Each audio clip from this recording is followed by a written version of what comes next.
Hello, my name is Sam Feltham. I'm the Director of the Public Health Collaboration and welcome to the PHC Virtual Conference 2020.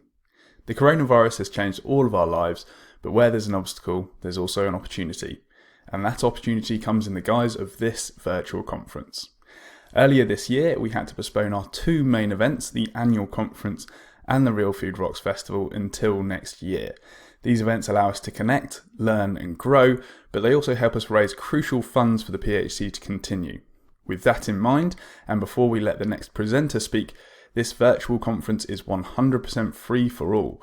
But if you find the content valuable today, then please consider donating £2 or whatever you can afford through the Total Giving website via www.phcuk.org/donate.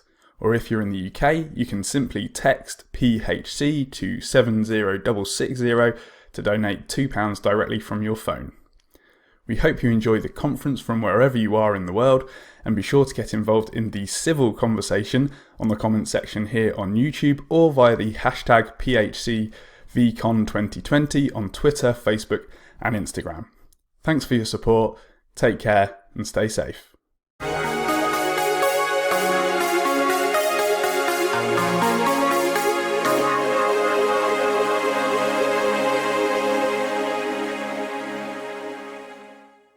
I'm Katie Caldesi.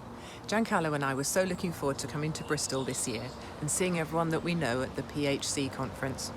However, I know we're all stuck at home, so I thought I would take this opportunity to show you some low-carb cooking tips. For those of you that have never met us, I'm married to Giancarlo. He's Italian, and between us, we write cookbooks, we run an Italian cookery school, and we run two restaurants, one in Marylebone and one in Bray, which are now operating as takeaways. In 2011, Giancarlo was told he had type 2 diabetes. It was a real shock for us both. His symptoms worsened until we found the low-carb way of life. We then met Jenny Phillips, the nutritionist, and she put us on the right path. Within 2 years, he'd lost 3.5 stone and put his type 2 diabetes into remission without medication.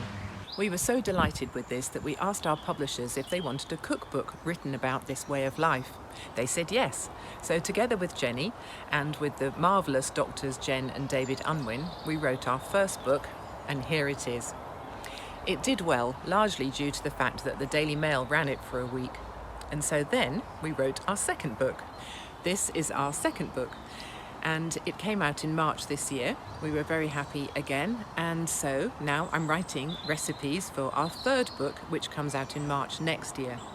Now the recipes I'm going to show you today are from this book, and they're also on our website lowcarbtogether.com. So, into the kitchen.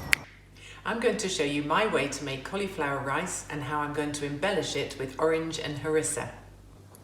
For the simple cauliflower rice, all you need is a cauliflower, some seasoning, some olive oil, you might recognise this man, an onion, which you need to chop. To make the orange and harissa cauliflower rice, you'll need some rose harissa. I really like this brand. You'll need pomegranate seeds, spices. I've got cumin, turmeric and chili flakes. I've crushed the garlic. I've got some coriander, pine nuts. These are toasted in a dry frying pan. And you'll need to zest the orange. To start off, we're going to put the onions in the pan.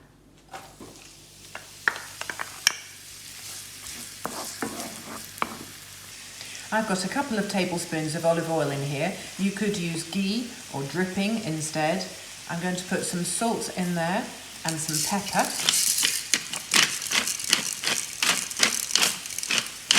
And I'm going to let that cook while I get on with cutting the cauliflower. A little cauliflower goes a long way, so I'm going to use around 1/3 of this one. I'm going to use the leaves as well as the florets. I'll cut them just into more manageable pieces and pop them into the food processor. And the same with the leaves. Just chop them roughly.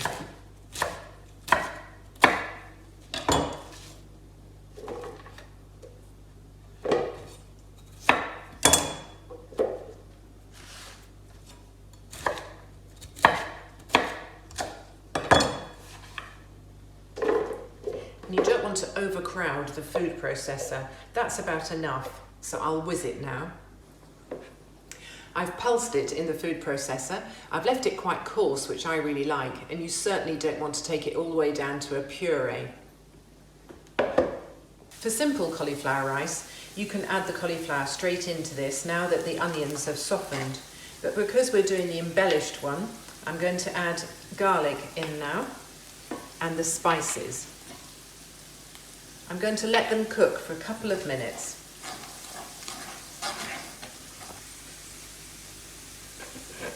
Now I'm going to add in the cauliflower rice.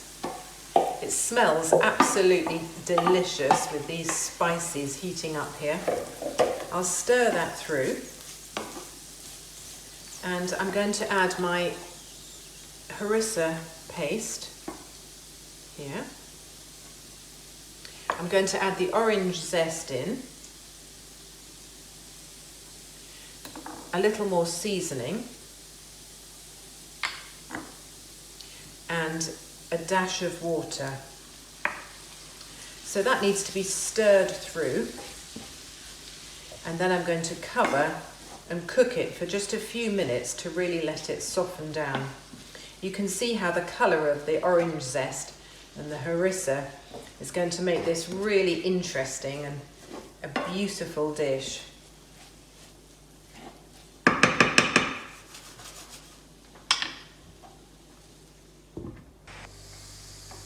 Wow. So I'm going to taste the cauliflower rice just to make sure that it's done properly. It's not still crunchy.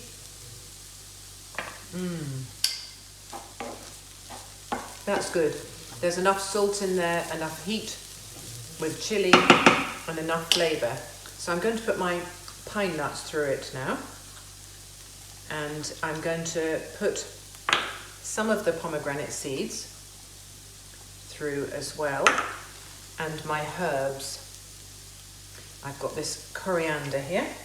I'm going to turn the heat off because that's lovely and done and it's cooked through. And now it's ready to serve. So this is my orange and harissa cauliflower rice. Enjoy.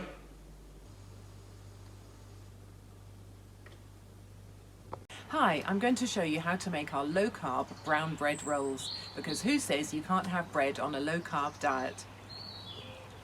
Now, you're going to need some linseed, also known as flaxseed, which I like to buy not ground. So these are in the seed form, and then I grind it myself, either in a NutriBullet or any high-speed blender, even a coffee grinder. You're also going to need some eggs, and some salt and baking powder and water, and that's it. If you want to embellish it, which I often do, I add sunflower seeds, and I also add some walnuts or spices. I like caraway seeds in it. That's also delicious. So let's get started. So to make the dough, I've got 150 grams of golden linseed. I've got a teaspoon of salt. I've got a teaspoon of baking powder. And I'll give those a little stir around first. And then I'm going to crack the eggs into it.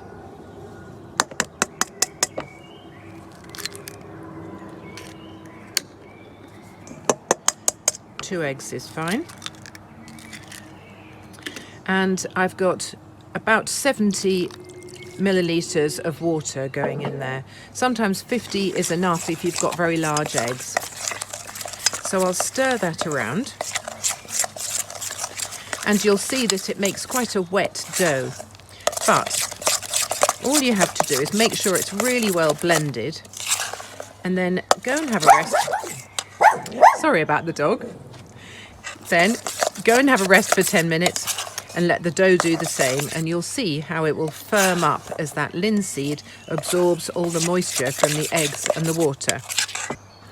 So I'm going to halve the batch so that I can make 2 simple brown bread rolls and 2 with nuts and seeds. I've got some sunflower seeds here, which I'm going to add to the dough, and I've got some walnuts, which you'll need to chop.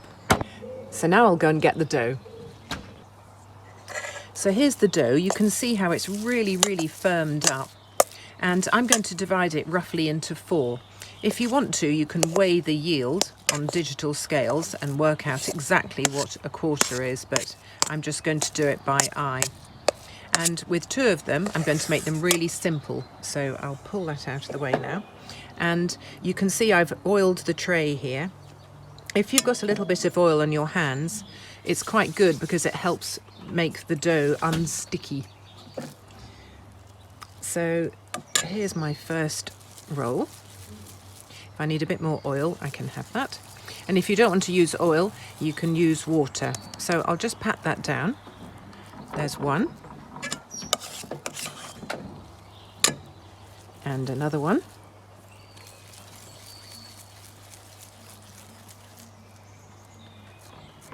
Like so.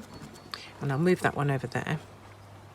And then onto those, I can just put a few sunflower seeds and just make sure that they stick into the top like this.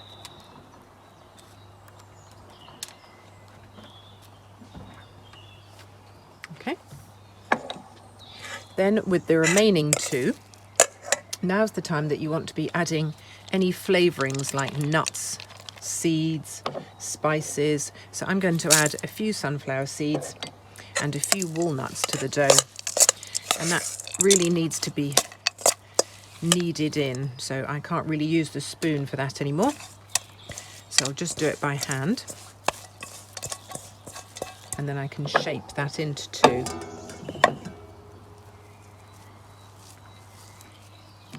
And this time I'm going to wet my hand. So either the water or the oil stops the dough sticking. And I can pat those down like this. And there's the 4th one. Little water. And these are really versatile, so if you wanted to, you could put some chopped rosemary in, you can put parmesan in. They're delicious like that, even with a little bit of rosemary on top is lovely. But I just want mine quite plain so that I can have them with slightly sweeter things. I can have them with cheese, I can have them with butter, you name it. So they're going to go into the oven now. They're going to go in at 200 for about 20 minutes until they're cooked through and golden brown. So they've come out of the oven now. I can see that they're done because they're firm to the touch. So here are my flaxseed rolls. Enjoy eating bread on a low-carb diet. Hi, I'm going to show you how to make spinach pasta, which looks like this from our book. And it's not really pasta at all. It's more like a very thin spinach omelette. If you imagine little fine sheets of that, you get the gist of it. For the ingredients, you'll need 300 grams of cooked spinach. You'll need 2 tablespoons of psyllium husk, half a teaspoon of salt, 4 eggs, and 8 tablespoons of whole milk. Now with the spinach, I've really squeezed it out, and that's very important because if it's too wet, then it won't hold together once you've combined it with the rest of the ingredients. And for the spinach, I've used fresh spinach, but you could use frozen spinach, and I do often do that. I just found it hard to get hold of at the moment. But actually any green vegetable will be fine for this. You could use Swiss chard leaves, you could use kale. I've even used ground elder, which I've foraged in my garden before. But just remember to squeeze it out, and the 300 grams is the squeezed weight. So normally a bag of frozen spinach from Tesco's is only £1, £1.50, and it's 900 grams to begin with, but once you've defrosted it and squeezed it out, it comes to about 300, so that's the measurement. For the psyllium husk, I'm using a coarse psyllium here. This is from the Avato plant, for those of you that don't know, and it's used as a binder in low-carb cooking. It's also available in a powder version, and I've got some here. And I'll show you the brands that I like to use. This is the coarse one that I get from a health food shop or online. And this one, you'll see it says psyllium husk powder. So they do have different amounts in the recipe, so just watch out for that. So I'm going to put the ingredients into a food processor because the spinach has got to be really finely chopped. Now you could do this by hand, but honestly, it's a lot easier if in a food processor if you have one. There is my milk going in, my psyllium husk, and the salt, and then I'm going to crack the eggs in.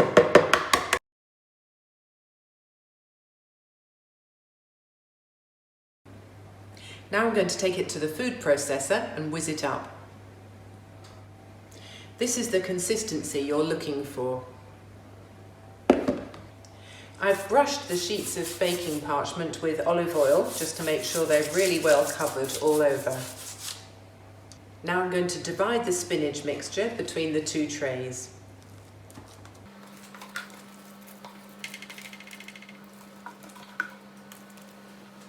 Now I'm going to spread out the mixture evenly over the tray, and I find the easiest way to do this is to get another piece of oiled baking parchment and put it down over the spinach, and you can use your hands to just push it out evenly. And you can also use a dough scraper or a slice. There's all sorts of things you can use. But the important thing is to spread it out evenly.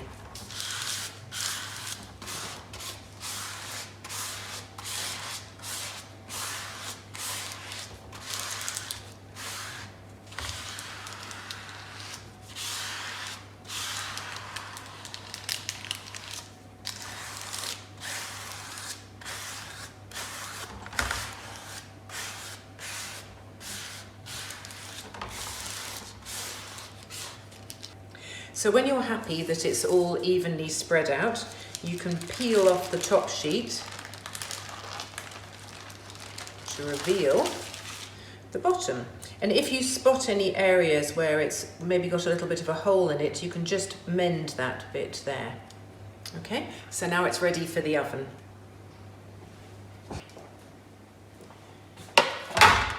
So this is ready now. You can see it's firm to the touch. It's slightly darker in colour. And if I peel away here, it should peel away easily.